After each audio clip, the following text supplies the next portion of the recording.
Hi, Glenn here, and today I'm going to show you how you can prep your own recording session, your own production session, and prep it so that a mixing engineer can start working right away. Super easy stuff. So the purpose of this guide is to show you how I would like to receive files for further processing so we can get going right away. First things first. Only use the files you want to hear in the final mix. I'm saying that because nowadays it's so easy to get caught up and record 10 vocal tracks, 5 guitar solos, 18 backing tracks. But we don't need that. You're going to overload your song and your session, and mostly this is because of not being sure how you can end your production so you can hand it over to a mixing engineer. So as artists, we all need to learn to commit to certain sounds, to tracks, and don't overload our sessions and add another layer and another layer. Just commit to it. If you only send the files you really want to hear in the final mix, you are going to have a happy mixing engineer who doesn't really have to wonder whether, I don't know, the evil laugh at the ending is really being needed or if we can just cut it out.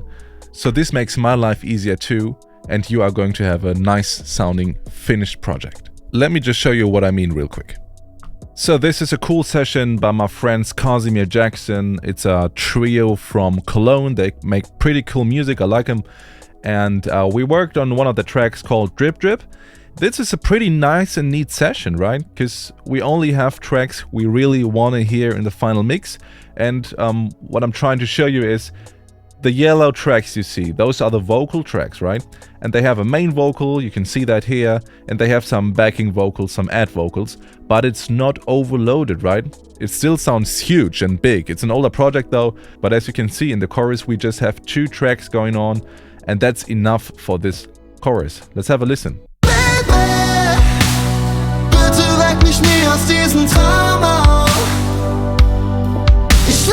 You see, we don't have crazy guitar solos going on, not a lot of backing tracks in this section, because it doesn't really make sense from a production standpoint, right?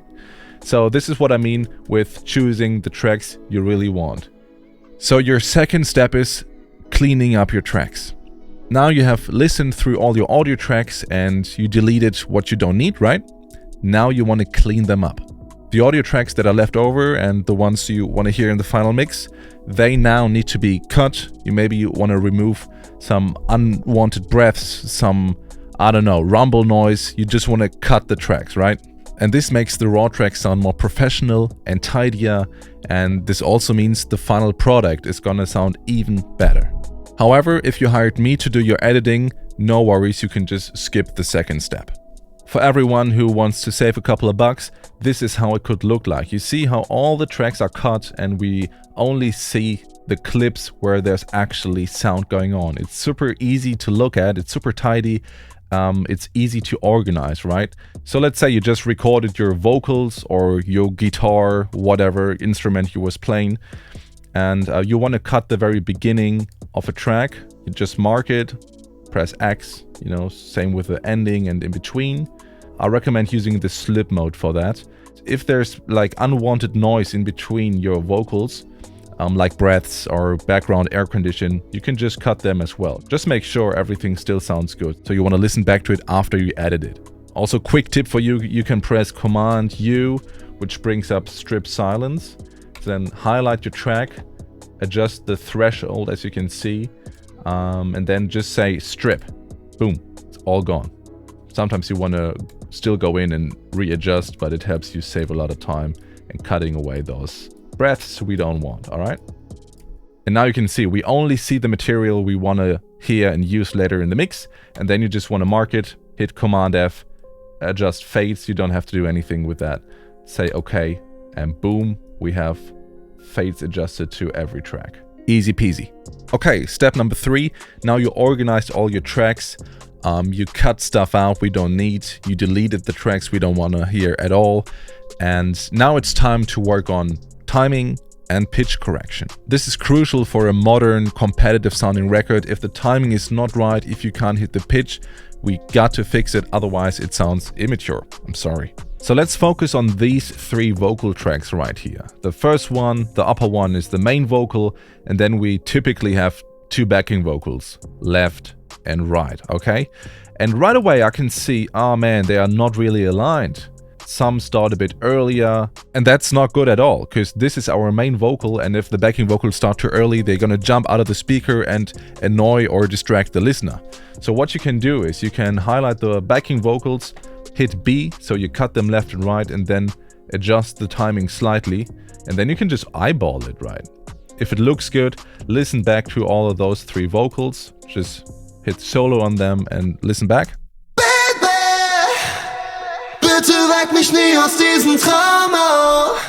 Again, here you really can hear the difference in timing, you can see that.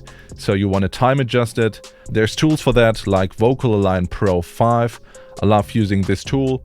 It's a vocal aligner, so you can just highlight your main vocal, capture that, highlight your reference vocal, capture the dub right there, and then hit render. So now it moves everything accordingly. And this is what a great production looks and sounds like at the end of the day.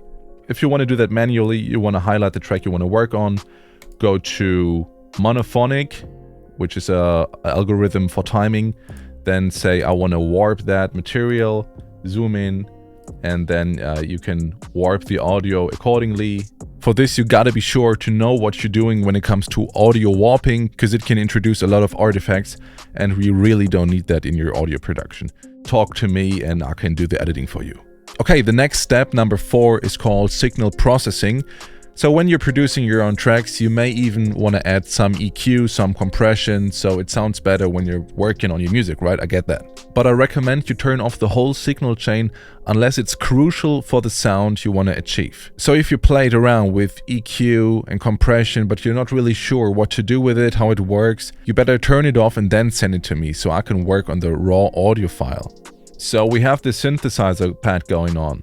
And let's say you put on a Pro Q3 and played around with the bands because it sounded interesting, but you wasn't sure if this is the sound you're going for, right? That's how it sounds originally. Way cleaner than this one here. Whenever you send the tracks, make sure to bypass the plugin. You can just do it by clicking on the bypass sign up here, so I can work with the raw materials. If you have a lot of plugins going on, like on this track, you can control-click on the first plugin and they all bypass. Step number 5 is called label your audio tracks clearly. I cannot stress that enough. You don't want to call your track Bob's Your Uncle Shure SM7B microphone. No one knows what's inside the track, how that sounds like. You may just want to call it lead vocal, guitar left, guitar right, kick drum, snare, tom left, tom right, just obvious small short titles so I can navigate around it. So in this session it's done pretty neatly. We have a wooden snare, a kick and snare track, a synth snare track, a snare track. I know what's going on. We have crashes, we have a sub bass, an 8th note bass. So I can imagine what that sounds like. 8th notes, easy. We have a long bass.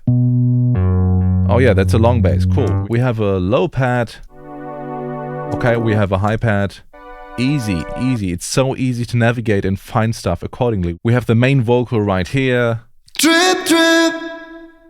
Babe, du brauchst so keinen Lipstick. Cool, we have backing vocals. Sickest. Alright, cool. It's easy to navigate. Please do that too. Step number 6. That's called consolidate your tracks. This is a very important step to avoid a lot of chaos and back and forth communication. And just to recap, now you have trimmed your audio tracks, you tuned all the vocals if necessary, and you deactivated all of the plugins you've been using. Now we need to consolidate the tracks to make sure they all start at the very same time, namely at 0 seconds. If you work with Logic or Pro Tools, no worries, I can take care of that. You can just send me over your working session, but if you don't, I'm gonna show you how to do it. So what I mean by consolidation is, when you want to bounce out a track, you usually just mark the track, hit solo so we only listen to that track, open up the bounce menu, give it a name, and then send it out. But this way, the track in my session is going to start at 0 seconds, and all of the 30 seconds we have here are lost. So nothing is in sync. So what you want to do is just highlight all the tracks we work on and hit Shift Option 3. So what's happening now is it's rendering the tracks and they all start at 0 seconds. So that way, when I import them into my Pro Tools or Cubase session, everything stays in sync, and that is crucial. There's a lot of detailed videos on YouTube about that. If you're still unsure, just talk to me and we'll figure it out. Next step is step number 7, and it's called exporting your tracks. Okay, so this is how it works. When you want to bounce a track, for instance, this wooden snare track, you can just click on it or highlight it, then open up the bounce menu. Maybe you know the shortcut, it's right here. Say bounce mix, give it a name, for instance, Glenn, that's the artist name in this case. Put your artist name in that, and then call it like wooden snare.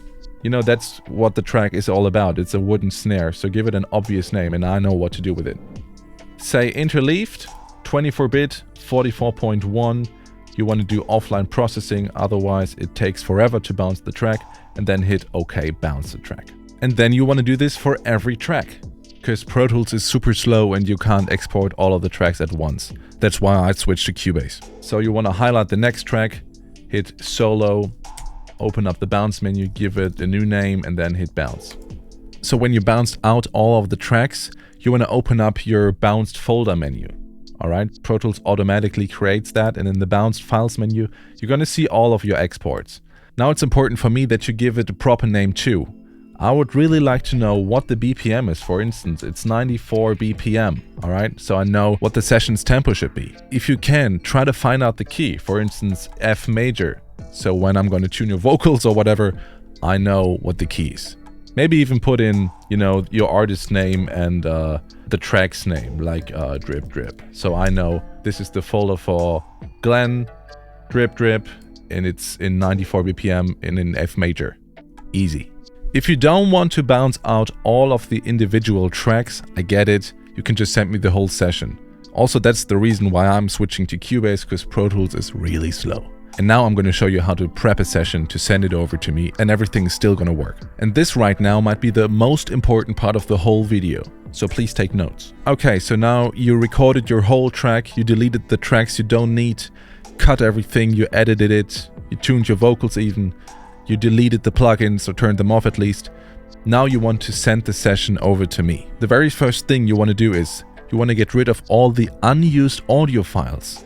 So let's say you recorded your lead vocal track 5 times and you screwed up 4 times. Obviously you deleted your recorded audio and retrack. But this recorded audio is not really deleted. It's just stuffed somewhere in the back end of Pro Tools, so you can still get it back if you need. But we don't need that now for mixing anymore, because the production phase is over. So we want to get rid of all of the unused audio tracks now. Go to the lower right corner on this very small arrow. Open it up, and this is your clip list. This is all of the audio tracks ever been recorded in this session. Go up to the arrow right here, say select, and then go to unused audio files. So now Pro Tools selected all of the tracks that are not used, that you can't listen to anyway, and we want to delete them.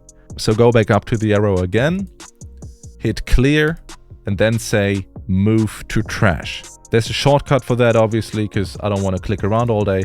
You can just hit Command-Shift-U, so it selects all of the unused files, and then again Command-Shift-B, and then this dialog comes up, and then you say move to trash, and it's all gone.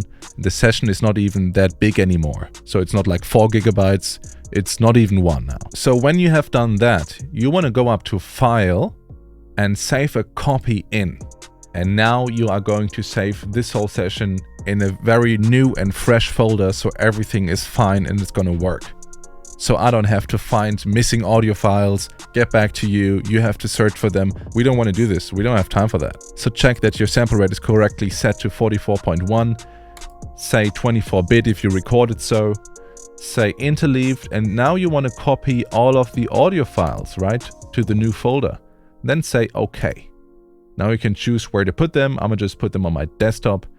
Give it a clear name, like copy of Drip Drip production. I'll just leave in the typos now. Then say save. And now it's copying all of the tracks into a new, fresh session. So let me open that up. It's right here, copy of the audio files. You see all of the audio files are in here. So I don't have to look for them, right? And then when I open up the session, boom, and that's it. Everything is here, the whole session again with all of your settings.